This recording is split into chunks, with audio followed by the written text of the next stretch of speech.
The night sky will never be the same. Where a full, luminous moon once hung, there is now a permanent, gaping crescent, a terrifying scar carved into the heavens. 70% of the moon, gone in an instant, vaporized by a force beyond comprehension. The culprit is not a nation, not an asteroid, but a creature of impossible power. A being with a perpetually smiling yellow face, a cluster of writhing tentacles, and the ability to travel at Mach 20. They launched their most advanced weaponry against what seemed to be a grotesque octopus-like monster. It was a slaughter. They were wiped out without a single casualty on his side. Humanity is helpless, facing a countdown to its own extinction. But then, the monster makes a bizarre, almost comical proposition. He strikes a deal with the world's governments. He will delay Earth's destruction on one condition. He wants to become a teacher. Not just any teacher, but the homeroom teacher for Class 3E at the prestigious Kunugigioka Junior High School. At this elite institution, academic success is the only currency. Students are rigorously sorted with the best enjoying state-of-the-art facilities on the main campus. Those who fail are exiled. These are the outcasts, the failures, the student society has given up on. And now, their new teacher is the very monster who holds the fate of the world in his tentacles. A grim-faced representative from the Ministry of Defense, Tadamomi Karasuma, lays out the surreal situation to the bewildered students of Class 3E. Their mission, he explains, is nothing short of saving the world. Their new teacher's speed is unmatched, his power absolute. No military can touch him. But for some unknown reason, he has agreed to place himself here, in this classroom, for them to kill. The government will provide the tools, specially designed rubber knives and BB pellets, harmless to humans, but lethal to their target. The classroom is no longer a place of learning. It is now an assassination classroom, a fortune that could change their lives forever. The monster himself, ever cheerful, confirms the deal. He will teach them with all his heart, and in return, they are free to try and kill him at any time. A spark of greed and determination ignites in the eyes of the students. The game is on. To bolster their chances, the government even hires a professional, a world-class assassin named Irina Jalavi. With her seductive charm and deadly skills, she is supposed to be the ace up their sleeve. She tries to lure the creature into a trap, but he effortlessly outmaneuvers her, giving her a lecture on proper assassination technique in the process.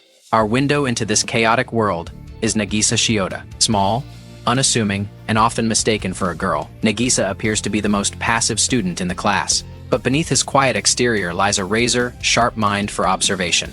While his classmates are swept up in the fantasy of the 10 billion yen reward, Nagisa is watching. He meticulously chronicles every detail about Koro-sensei in a small notebook, his habits, his reactions, his bizarre moments of weakness.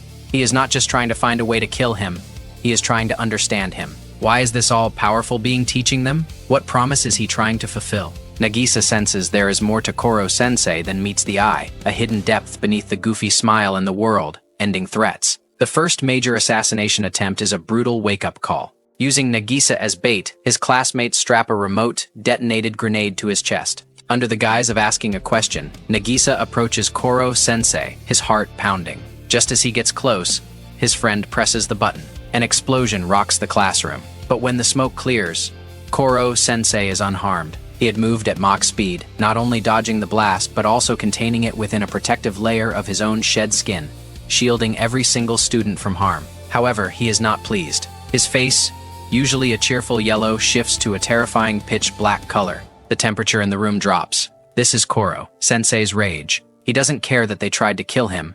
That is the game. But he is furious that they would so recklessly endanger one of their own. In that moment, the class understands. He is their target, yes, but he is also, paradoxically, their protector. The dynamic of the class shifts dramatically with the arrival of Karma Akabane. A brilliant but notoriously violent student, Karma had been suspended for his aggressive behavior. Unlike the others, Karma feels no fear, only a gleeful excitement at the prospect of killing a teacher. He is cunning and sadistic, immediately testing Koro-sensei's limits. In their very first meeting, he cleverly plasters his hand with slivers of the anti-sensei knife material, shaking Koro-sensei's hand and causing one of his tentacles to explode. It is the first time any student has managed to actually harm him. Karma is arrogant, overconfident, believing his intellect makes him superior. He sees Koro-sensei not as a teacher, but as a puzzle to be solved and broken. Koro-sensei, however, sees Karma's attitude as just another subject to be taught. The ultimate test comes when Karma,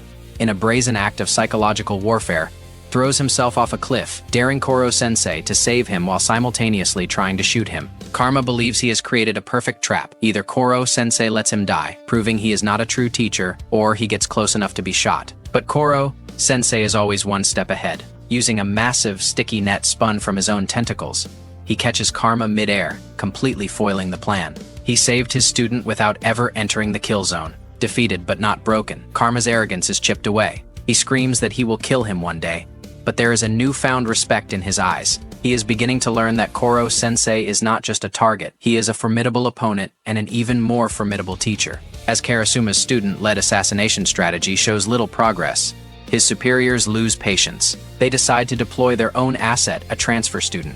But this is no ordinary student. The students call her Ritsu, programmed with a single directive to kill Koro-sensei. Ritsu is a machine of pure efficiency. Her box unfolds into a terrifying arsenal of hidden guns, and she calculates the perfect firing trajectories, unleashing a constant barrage of anti-sensei BBS during class. The disruption is immense. Classes are impossible, and students are forced to clean up thousands of spent casings every day. They quickly grow to resent the new fate, but Koro-sensei sees potential where others see a nuisance.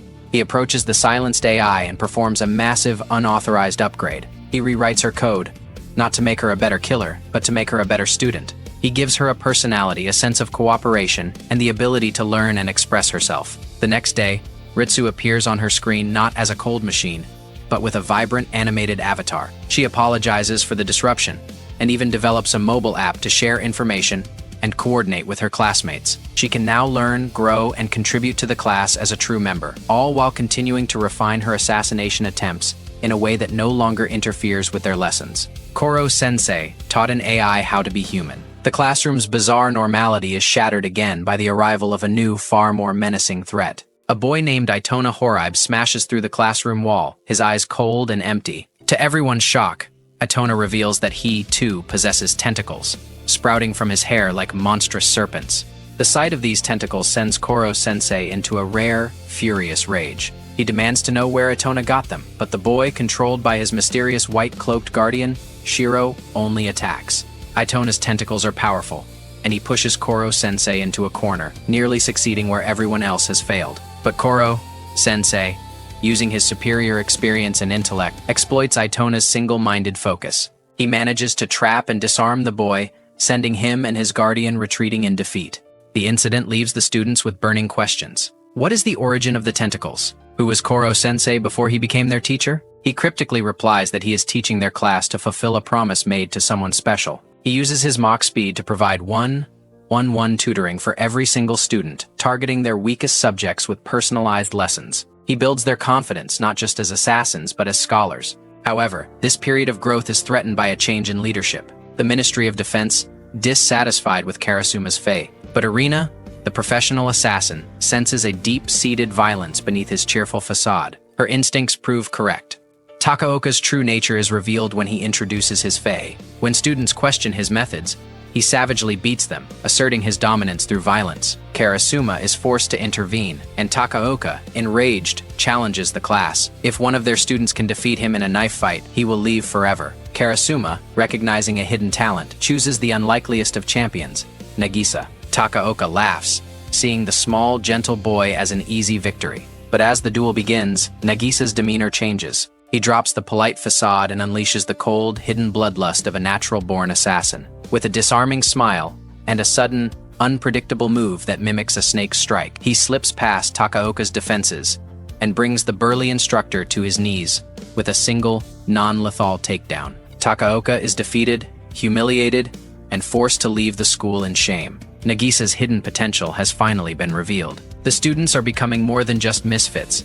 They are becoming a cohesive unit of budding assassins. One student, the science prodigy Okuda, even tries to poison Koro-sensei, naively handing him a flask of what she believes is a deadly toxin. It turns out to be simple sodium hydroxide, which instead of harming him, stimulates his cells and gives him a temporary power-up. The incident, however, sparks a crucial debate. Koro-sensei decides it is time for a powerful lesson. He gathers them on the field and explains the true philosophy of assassination. A confident assassin, he tells them, always has a second blade. Their studies, their skills, their knowledge, these are their second blades. The assassination mission might fail, or someone else might claim the prize. They need a backup plan for their futures, a life beyond this classroom. To prove his point, he shows off his incredible abilities, demonstrating that to kill a target as magnificent as him, they must become magnificent themselves, excelling in every field, not just in murder. To drive the point home, Koro-sensei makes a new promise for the upcoming final exams. The students who place first in each of the 5 core subjects will be granted a special reward, the right to destroy one of his tentacles. Each lost tentacle will slow him down, making him more vulnerable and increasing their chances of a successful assassination. The challenge is set. Motivated like never before, the class dives into their studies. Koro-sensei uses his abilities to give them the ultimate learning experience, flying them around the world for first-hand lessons, a whirlwind tour of global knowledge. The results are astounding. Karma, Okuda, and Nakamura secure the top spots in math, science, and English, respectively, along with 3 others who excel in other subjects. They have earned the right to cripple their teacher. With 6 tentacles on the line, the students decide to pool their advantage for one massive, perfectly planned assassination during the upcoming summer vacation. The location is a remote southern island resort, the perfect isolated stage for their final play. Every detail is meticulously planned. They analyze all the data they've gathered on Koro-sensei's weaknesses. The most significant of these is water. His body becomes swollen and slow when submerged. The students transform the assassination site into an aquatic trap. The day arrives. They execute their plan with flawless precision, luring him into a hydraulic-powered water prison and cornering him. They unleash a coordinated barrage of fire from all sides. For the final blow, they launch a specially designed missile. It hits its mark. A colossal explosion erupts, engulfing Koro-sensei completely. It seems they have finally done it. But from the center of the explosion emerges a small, impenetrable crystal sphere. Koro-sensei has activated his ultimate defense, an absolute shield that makes him invulnerable for 24 hours, after which he will reconstitute himself. They have failed, and now their target is completely untouchable. But their ordeal is far from over. As they reel from their failure, a new enemy appears. The disgraced instructor, Takaoka, returns with a team of professional mercenaries. He reveals that he has infected several students with a deadly, custom-engineered virus. A desperate battle ensues. Karma and Nagisa team up to protect the helpless Koro-sensei from Itona, who is now working for Takaoka. The rest of the class scrambles to find the antidote. The fight is brutal. Itona, with his enhanced tentacles, overpowers Karma and Nagisa. But the students had one more trick up their sleeve. They had planned the entire assassination to coincide with a forecasted downpour. As heavy rain begins to fall, Itona's tentacles weaken, just as their research predicted. This gives Nagisa the opening he needs. In a stunning display of skill, he defeats Itona, severing his tentacles and freeing him from Shiro's control. But the victory is short-lived. Ritsu informs them that Takaoka has kidnapped another student and is threatening to execute her on the clifftop. Using their collective intellect, the class devises one last, desperate gambit. They send a decoy Koro-sensei ball to Takaoka, buying just enough time for the rest of the students to surround him. The tables are turned. The students, now seasoned fighters, use the very weapons Takaoka's mercenaries brought to subdue them. They punish the cruel teacher and save their friends, securing the antidote. At the end of the harrowing ordeal, the military finally captures the vulnerable, shielded Koro-sensei. They transport him to a secure facility, intending to perform a public execution in front of his grieving students. It seems the story is over. Before the final laser fires, Koro-sensei, his voice projected from the sphere, delivers a final message, praising his students for their incredible growth. But killing Koro-sensei is never that simple. He survives the execution attempt, and once reconstituted, is allowed to return to Class 3E for the second term. The assassination classroom is back in session, now with a reformed Itona as its newest permanent student, ready for the next lesson in the art of killing.